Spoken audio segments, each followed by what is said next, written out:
We are all used to having some authority figure on WWE TV, be it the general manager or Mr. McMahon on steroids. But in this video, I'm checking out some of the worst general managers or authority figures we've had in WWE. Should be fun. Let's go. According to Webster's Wrestling Dictionary, an authority figure is someone who appears on screen, announces matches, arbitrates at moments of confusion and conflict, and also will never ever be proud of their YouTuber son. I don't understand, son. People pay to watch your funny videos. With Dad, it's more like advertising revenue. So advertisers pay you for your funny videos. Yes. Honestly, Dad, no, not really. Oh. Let's raid Shadow Legends, son. doomed. It's the only thing that keeps the lights on, Dad. Anyway, there have been many wonderful on-screen authority figures in wrestling. Eric Bischoff as Raw General Manager was a skeezy delight. Mr. McMahon in his day was instrumental in WWE becoming a hot product. Mick Foley was an unmitigated joy as the commish. And best of all, William Regal, whose battle cry of War Games! War Games! Treasure of the internet. Of course, there were many authority figures who were the pig-ass worst, stinking up the screen every time they were around, and annoying people to the point of wanting to change the channel. Remember, I used to be one of those for WCPW.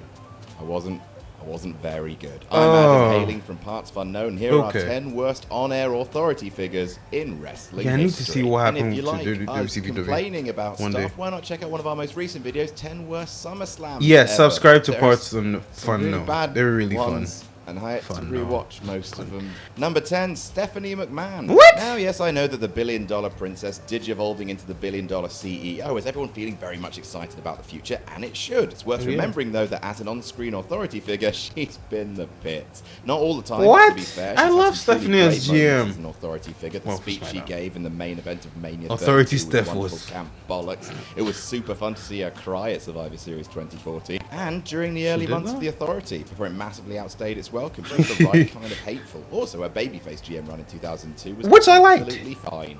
It was absolutely fine. The dark years were 2015 to 2017, and there was some dark years. After the brand split, it seemed like every week she'd show up on TV, patronise Mick Foley, Welcome for to the slapping a kingdom. wrestler, never receiving any form of comeuppance until she was written off at Mania 33 to much rejoicing. It was just teeth-grindingly irritating to have the authority. If Shane is not much higher on this list, I'll be surprised. His entire brief was be annoying, get away with it, rinse, repeat for weeks and weeks and weeks. Number 9, Brad Maddox, a sweater. Yeah, I wasn't really sense, watching yet WWE just didn't around really this see time, the so point I of cannot Brad speak to Maddox, this one. He was made Raw General Manager by Vince in July 2013 for checks notes. Some reason after being a corrupt referee for a little bit, and then when the authority took over a month later, he was just sort of lost in the shuffle. At one point, the authority had Triple H and Stephanie McMahon running the show, the director of operations Kane, the worst kayfabe version of Kane, Big Show, lumbering around as some baby. Definitely no worse than the real life version. At that point, I don't Maddox was think. kind of hanging out as the scrappy do of the bunch, someone that the authority could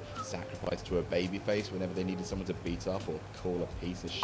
He lasted for less than a year before the authority realised, yeah, we don't need him as part of this brand, and had him sacked and banished from TV before eventually he got fired for calling the audience cocky pricks during a dark match.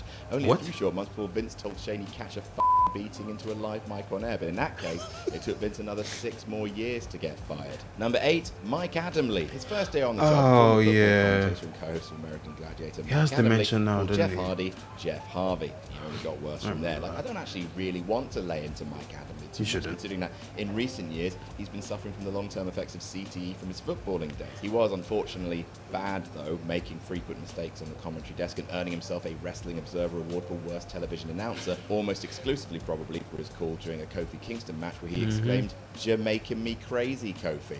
Because I remember that. was from the Oh my god, I can't believe I remember because that. WWE are the worst and are willing to do any level of sabotage to their own product for either the vague promise of fan outrage, either worked or shoot, or even worse, for their own shits and giggles. A few months later, they turned Adamle into the Raw General Manager. In an episode of WWE Countdown on the network, Steph and Vince just roast Adamle's balls off and snicker about the decision to double down on the fans turning against Mike by promoting the goof-prone and wrestling-oblivious announcer to an authority figure. Like, everyone talks about what a nice guy he is. It's just textbook WWE to take something that's not working and instead of fixing it, break it to try and get a pop out of it. And we have an ad. The practice you are about to learn is almost never described publicly.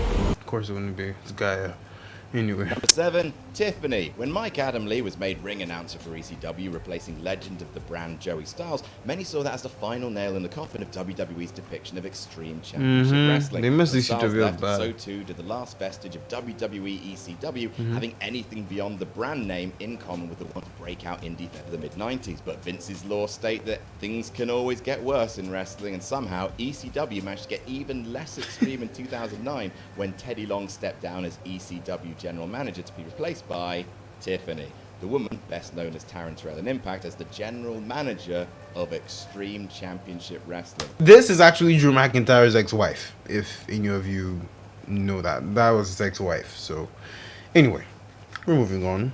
I guess it's better than when Steph owned ECW. Kinda. In fact, Tiffany was the last general manager of ECW. Way to go down with the ship. Like, there's something actually quite sweet about Tiffany as head of ECW. She delivered every promo like Reese Witherspoon from Legally Blonde. And Yeah. Reese Witherspoon from Forced to Act and Legally Blonde at gunpoint. Giant smile, earnest but robotic delivery. Like, Yes. it's not the worst, but when you consider what ECW's revival could have been, Yeah, it was bad. it's not Tiffany. Number 6, JJ. I remember the Dillon. theme You know song when too. people are really Ooh. good at one thing, so you give them another quite similar thing to do, and then they're really terrible at it. It's like Sully. You give him a board game to play, and he's the best. You ask him to make a board game, and that's how 5 people died. JJ Dillon was like that as the manager of the 4 Horsemen. He was incredible, articulate and swaggering, an elitist in a candy assortment box comprised entirely of elitist. So when Dillon's executive role in WWF ended in 1997, WCW made a play to get the recognizable character Okay, back that's on why I didn't know. WCW I never television kept up with by WCW. making him the on-screen commissioner, and holy he was bad. Now, to be fair to old JJ, he was an authority figure at the height of the NWO, so he was probably supposed to be about as useful as a lock on a coffin. But he mumbled his way through the job with a surprising lack of charisma, often needing Mean Gene to keep his promos on course and get the important information across. But hell, WCW was such a creative bin fire at that point that being the man to somehow make sense of it all for the audience must have been an impossible task. Number 5, Baron Corbin. Constable Corbin. So bad that WWE literally blamed Baron Corbin for Monday Night Raw being universally agreed as very indeed, in a baffling example of creative scapegoating. Especially Yes. when you consider back in 2018, when Raw Commissioner Stephanie McMahon appointed Corbin as constable, it was kayfabe agreed that the role had no real power attached. Complete with his new position of absolutely no power at all, Corbin started to wear a waistcoat that made him look like a bartender at a hotel less than 10 blocks away from the school. He looked like a nightclub Sunday night DJ. He looked like a Hey, he magician tried, whose only man. trick He was tried. making alimony payments disappear. A few months later, Corbin was made acting GM and immediately started booking himself into interminable feuds at a time when everything else on the show was also creatively bankrupt, including the famously dreadful Ambrose getting a shot in the ass promo that made him decide to leave the What?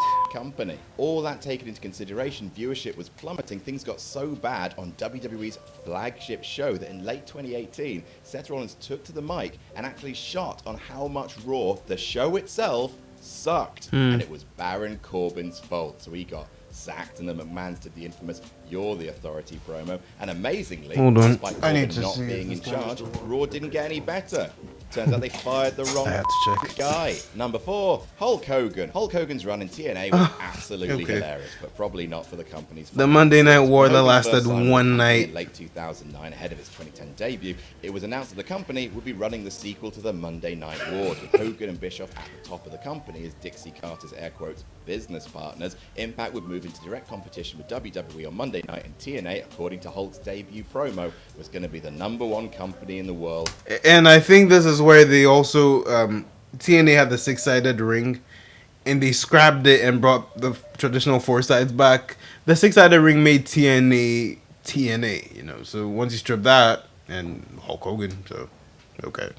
Sad trombone sound effect. The move to Mondays was disastrous for TNA, resulting in, at its worst, almost a 50% drop in viewership before the company hastily retreated back to Thursdays. But that didn't stop the company from doubling down on Hogan in charge. A year later, Hogan formed the heel stable Immortal and took complete control of the company away from Carter, with the group running the company for a full year until Sting and Hogan faced off a Bound for This Glory, was yet another WCW rerun of all their over WCW again. feud. In a period of time, their TNA seemed built on rerunning crap feuds from the late 90s. Immortal See? had all the problems that the NWO did in the late 90s. endless non-finishes, endless dominance, but this time everyone was past their physical prime, so it didn't even really build to anything good. It's a great time to be alive. Number 3, Brooke Hogan, because you can never have enough Hogans in a company. Apparently. Can't believe Hulk left TNA before he could make Horace Hogan vice president. So Hulk Hogan is TNA owner and head of Wish.com NWO was pretty bad, but hey, at least it was Hulk Hogan, I guess. Kind of makes sense that he could have some authority in wrestling when he isn't dressing like a pirate alongside his black friend Titus O'Neil. But what doesn't make sense is his daughter Brooke Hogan being brought in to become, and this was her official title,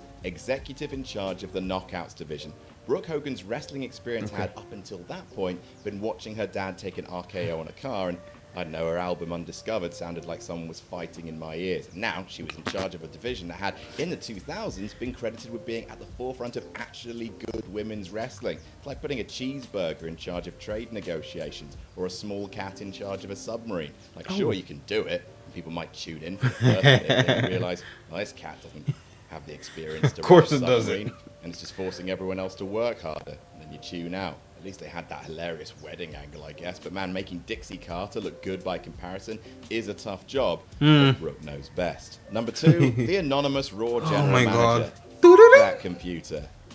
Get to hell. Even before the anonymous Raw general manager. I never, thankfully or not, I wasn't watching wrestling at this time.